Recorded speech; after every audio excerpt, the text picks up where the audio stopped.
আর এই মুহূর্তের বড় খবর আমি পিসিআরকে বলবো এই মুহূর্তে বিগ ওয়ালে প্লে করতে আপনাদের দেখাই এই মুহূর্তের ব্রেকিং নিউজ। এই মুহূর্তের ব্রেকিং, প্রতীক হাতছাড়া হলে প্ল্যান বি তৈরি রয়েছে মমতা বন্দ্যোপাধ্যায়ের। প্রতীক থাকবে কিনা, কাদের দখলে যাবে, এই নিয়ে যখন প্রশ্ন রয়েছে ঠিক সেই সময় জোড়া ফুল না থাকলে সূর্যমুখী।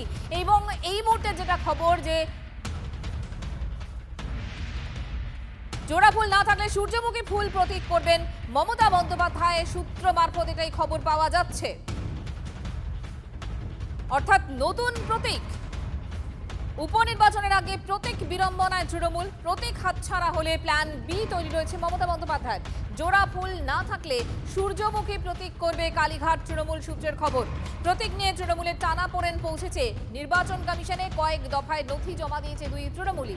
তৃণমূলের ক্ষেত্রেও যদি শিবসেনা মডেলে সিদ্ধান্ত নেয় কমিশন, সেক্ষেত্রে বিকল্প ভেবে রেখেছেন মমতা বন্দ্যোপাধ্যায়। লড়াই সুপ্রিম কোর্টে হবে, আগেই হুঁশিয়ারি দিয়েছেন নেত্রী। সেই সঙ্গে বিকল্প ভাবনাও প্রস্তুত রেখেছেন তিনি, সূত্রের এমনটাই খবর। রাজ্যে বসিরহাট লোকসভা এবং নন্দীগ্রাম এবং রেজিনগর বিধানসভায় যে উপনির্বাচন আসন্ন, তার আগেই প্রত্যেক বিভ্রাট সামলাতে মরিয়া কালীঘাট তৃণমূল।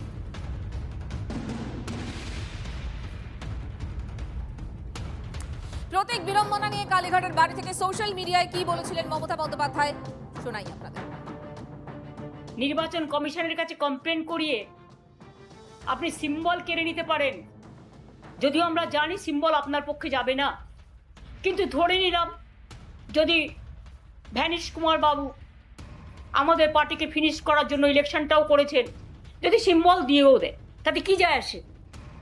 সিম্বল সেটাই হয় যেটা সাধারণ মানুষ গ্রহণ করে, তৃণমূল কংগ্রেসরা গ্রহণ করে। আমি এই সিম্বল দিয়ে 1 মাস 22 দিনের মাথায় আমি কিন্তু লড়াইটা করেছিলাম। তখন আমি সিম্বলটাও কাউকে চেনাতে পারিনি।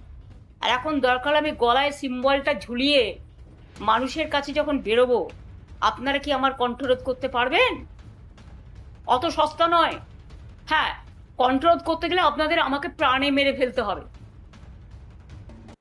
আর তৃণমূলের এই প্রতীক যুদ্ধকে তীব্র কটাক্ষ দিলীপ ঘোষের। পদ্ম ফুল হাতে রাখেননি তো, ইঙ্গিতপূর্ণ মন্তব্য পঞ্চায়েত মন্ত্রী। জোড়া ফুল গোটা ফুল দিয়ে কি করবেন, সঙ্গে তো কিছুই নেই। মমতাকে খোঁচা দিলীপের। পদ্ম ফুলটা রাখেননি তো আবার। দেখুন, এইসব জোড়া ফুল গোটা ফুল চলতেই থাকবে।